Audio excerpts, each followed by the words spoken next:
señores, al abogado Dariel Guzmán. Dariel, buenas tardes. Gracias, Hola, muchas hola. gracias por la invitación. Vamos a conocerte primero para luego entrar en los temas de lleno. Te traímos hoy para analizar lo que es todo lo que se dio en torno al proceso electoral de aquí del país y todo lo que se vivió en torno a esto. Pero primero vamos a conocerte. ¿Quién es Dariel Guzmán? Bueno, gracias. Soy abogado en ejercicio, como anticipabas, especialista en Derecho Internacional y Derecho Administrativo. Actualmente abogado en ejercicio con los temas administrativos, más que todo son litigios contra el propio Estado Dominicano, contra la administración. Y pues en el ámbito académico, en la docencia, en las universidades de Pucamaima y UTESA, a nivel de posgrado. Pero Ahí. bien. Bien preparado. Ujú. También tú veo que perteneces al Comité Central del Partido de la Liberación Dominicana. ¿Cómo te llevas en parte de todo esto?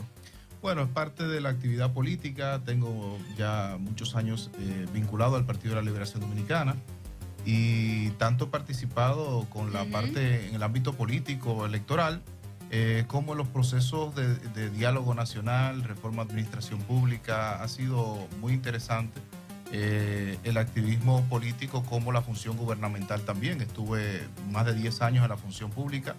Y actualmente sigo dándole seguimiento de cerca. Y va muy relacionado, Sí. José Miguel, también esa parte de abogado y política. O sea, me imagino que desde hace tiempo ya le llamaba la atención la política, ¿verdad? Claro, claro, la política es una de las vías quizás la más auténtica para acercarse a la población. Los abogados tenemos pues esa cercanía con la gente por nuestra propia ocupación. Y pues obviamente incluso desde los espacios universitarios pues uno coincide con mucha gente que gusta de la política y creo que es un mecanismo también para mantener contacto y cercanía con la gente. Dariel, en torno a todo esto del proceso que se vivió el domingo, ¿cómo tú lo viste? ¿Se reflejó en sí lo que el pueblo quería o fue algo más de porque hubo una abstención? ¿O cómo tú lo viste en específico? Creo que al igual que ocurrió en febrero, fue notoria la abstención. Es un tema de debate nacional. Creo que llama la atención lo que ocurrió con la falta de interés de más de un 46% de la población. El nivel de abstención es preocupante. Debo decir primero lo que ya es conocido, que las elecciones transcurrieron con normalidad, algo que hay que celebrar, incluso luego los resultados aceptados por prácticamente casi todos los candidatos, no solamente a nivel presidencial, sino senatorial y a nivel de diputación. No ha habido quejas de momento. Muy pocas, siempre las hay. El proceso electoral trae consigo, obviamente, la revisión de votos nulos, de votos observados. Es normal en un proceso electoral. Creo que sobre todo lo que se destaca es el civismo, la tranquilidad en la que transcurrió la jornada y obviamente cómo cierra la jornada, las personas aceptando el resultado.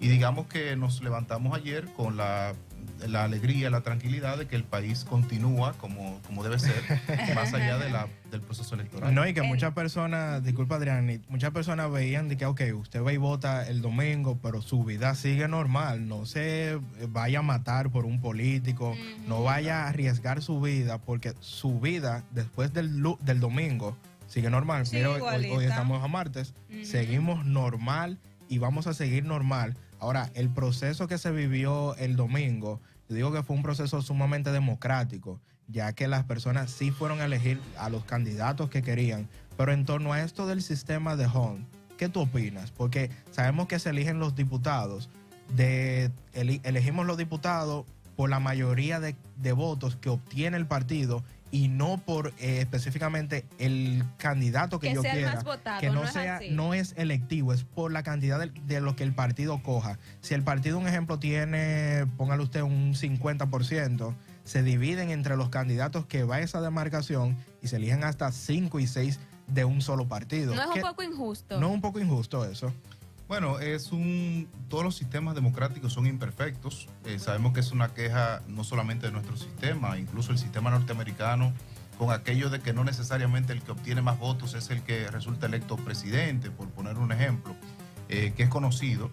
El sistema nuestro se auxilia del método de Hunt para repartir los escaños, con lo que se busca precisamente que todos los partidos tengan participación en el Congreso. Increíblemente, puede ocurrir que un candidato a diputado haya obtenido mayor cantidad de votos que otro y sin embargo Exacto. quede fuera. Es algo Sí. que ha sucedido recientemente, por ejemplo, con José Horacio Sí. en el Distrito Nacional. Sí. Pero lo que busca el sistema o el método de Hunt como fórmula para determinar los escaños es un precisamente equilibrio. que haya participación de todos los partidos y que no necesariamente el partido que haya obtenido la mayor cantidad de votos se Ujú. quede en lo absoluto con todos los escaños posibles. Algunos dirigentes de la oposición denunciaron que hubo compra de votos ante la Junta Central Electoral. ¿Qué tú opinas sobre eso? ¿Tú crees que sí? La compra de votos es una práctica que ha disminuido Ujú.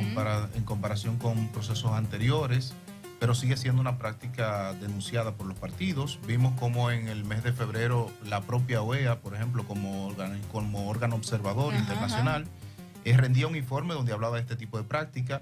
Sí fue muy notorio en comparación con lo ocurrido en febrero, que en este certamen del pasado domingo había pues una incidencia menor de personas aglomerándose en los centros, en las entradas, las famosas personas con baberos, Que se identificadas por vieron partido. menos. Se vieron mucho menos, de hecho no hubo carpas, eso es bueno también desde el punto de vista de la atención que tuvieron los partidos políticos digamos que a no atomizar el centro de votación, a permitir que fluyera, que las personas llegaran, que no tuvieran que pasar por un momento tortuoso al momento de ingresar al centro, de ejercer el voto. Y creo que eso, junto con prácticas como la compra de votos y una serie de cuestiones que laceran la democracia, son Totalmente. prácticas que han ido mejorando, pero en las que tenemos que trabajar. Todavía tenemos muchos retos en ese sentido. En cuanto a los partidos de oposición, que uno pensaba que pudiesen estar uno más fuerte que el otro, el gran batacazo fue los resultados de la Fuerza del Pueblo. ¿Está el PLD en su peor momento? No creo que sea enteramente el PLD. Hay que pensar en que como partido, como organización, tiene retos importantes. Hay que ver también al PLD, que obtuvo un porcentaje importante de votación, más de 800,000 votos en las elecciones municipales hace apenas 3 meses, 2 meses y un poquito. Pero esta es la primera vez que no queda con Que no nadie queda- en el sí, Senado. En el Senado. Bueno, hace mucho tiempo que el PLD no tenía representación o no ocurría esto de quedarse sin representación en el Senado, pero son procesos que pasan. Tuvieron muy buenos candidatos, hubo lugares donde fue muy reñida las elecciones, en el caso, por ejemplo, de Dajabón, Estuvo, sí. sí. donde Tú sabes, estuvo muy cerca y bueno, ha ocurrido, señores, no es la primera vez que un partido del sistema político, y ya ocurrió con el PLD en el año 2002, ustedes recordarán, en un momento ocurrió con el PRD, entonces PRD, ahora PRM, como organización política, que obtenían la que le denominan mayoría mecánica en el Congreso.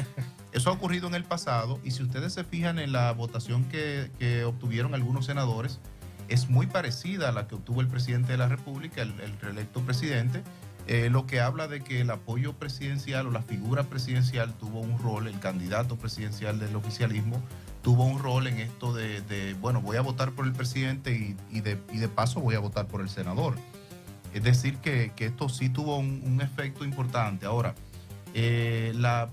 digamos que la baja representación en el Congreso supone un reto para los partidos de oposición y supone un reto mayor para el partido oficialista que se queda en el gobierno. Porque digamos que en buen dominicano tienen menos excusas, si es que tienen alguna, para desarrollar su política de Tienen gobierno todo. y sus planes de política. tienen todo. Tú sabes que me Es que sorprende. realmente no hubo una verdadera No. alianza. ¿Usted cree que no? Una alianza opositora. Porque eso fue lo que se le vendió a la ciudadanía. Alianza Rescate. Exacto, pero que ahora en cuanto a los resultados vemos que la realidad fue otra. La realidad hay que darle la lectura correcta. Digamos que entre los partidos de la Alianza Rescate RD tienen más del 40% de los votos, aproximadamente el 40% de los votos, es decir, obviamente no estaban aglutinados en torno a un solo candidato y por eso se ve esta dispersión, pero si ustedes suman la cantidad, el porcentaje de votos obtenidos por los partidos de oposición, es cerca del 40% de los votos totales obtenidos, y habla de la necesidad de articularse en base a un solo proyecto, algo que no ocurrió. Se esperaba que ocurriese en una segunda vuelta, una eventual segunda vuelta, que era una apuesta bastante arriesgada, y lo demostraron los resultados. ¿Tú crees que con la cantidad de votos que sacó Abel Martínez, que fueron 422,000 alrededor, se ve como Antonio Taveras, que es un representante del Senado, que estaba siendo reelecto nuevamente, sacó más votos que Abel Martínez, sacó 477,000? ¿Cómo tú ves eso reflejado de que un senador saque más que un candidato político, y no de cualquier partido, de uno de los partidos más fuertes que tiene el país, que es el PLD? ¿Cómo tú viste esa parte ahí? Bueno, tiene que ver mucho con la demarcación en la que el senador se Que postula, es Santo Domingo. que es una demarcación que tiene alrededor de 2 millones de personas. Estamos hablando de la provincia y excluyendo el distrito, ¿verdad? Es la demarcación política más grande del país en cantidad de electores, y obviamente en esa demarcación solamente se tenían 2 o 3 opciones, no varias como la presidencial. Se tenían 2 en específico. Entonces, bueno, hablando de los partidos principales, se tenían 2 opciones. Digamos, la representante de la oposición, que era doña Cristina Lizardo, contra el actual senador, Sí. que se repostulaba, y en torno a esas 2 figuras se iban a distribuir los votos.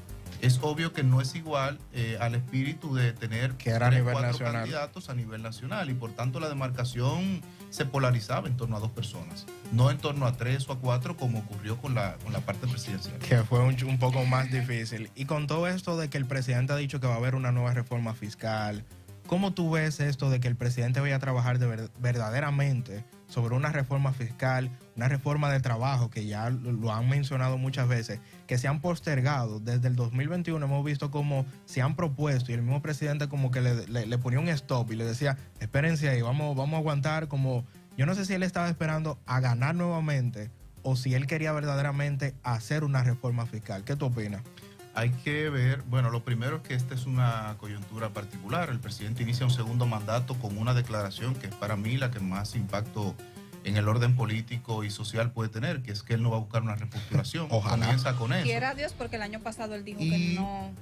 Hay una serie de, claro, él había dicho que no estaba de acuerdo con la reelección, pero finalmente se dio. Es un tema de coyuntura política. El poder no se cede, es un principio.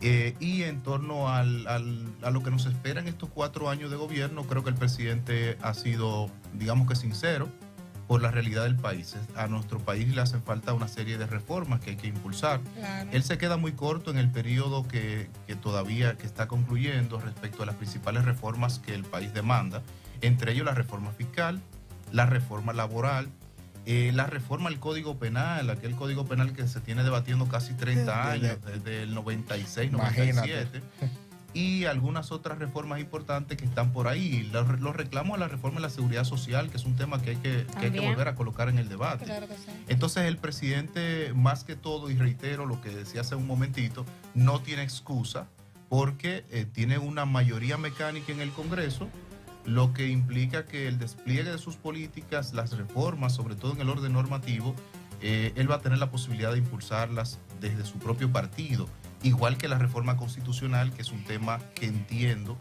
debe el presidente comenzar a discutir en los primeros 6 meses de gobierno. En cuanto a la educación, ¿crees que el gobierno ha actuado de manera correcta? Porque se dice que nuestro país está considerado como uno de los peores en educación. El penúltimo a nivel de la prueba PISA.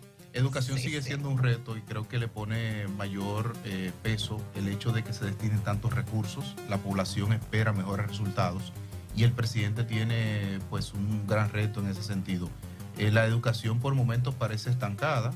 Lamentablemente nos enfocamos, como hemos visto en estos últimos meses, en una discusión, digamos, casi estéril frente a la necesidad de mejora de la educación, que es si mejoramos los salarios de los maestros. Se ha mejorado más de 20 veces en los últimos 10 pero no años. están dando resultados. Y esa mejora no se ve obviamente reflejada en los resultados concretos de la mejora del sistema educativo. Ojalá que estos 4 años se puedan aprovechar con ese propósito. Dariel, muchas gracias por la visita y por venir a comentarnos parte de estos temas sumamente importantes. Cualquier día que tengas alguna queja o algo que quieras comentar al público del Poder Migratorio Radio, el espacio está abierto para ti. ¿Y dónde te podemos encontrar en redes sociales? En Twitter y en Instagram, @Dariel Guzmán. Sí, tira sus análisis políticos por ahí. Pero bien, señores, den una pasadita por el perfil de él, ¿verdad que sí? Y bueno, nosotros ya hemos llegado a la parte final del programa del día de hoy, siempre agradeciéndoles a todos ustedes por su fiel sintonía. Nos reencontramos por aquí mañana jueves para una entrega más del Poder Migratorio Radio.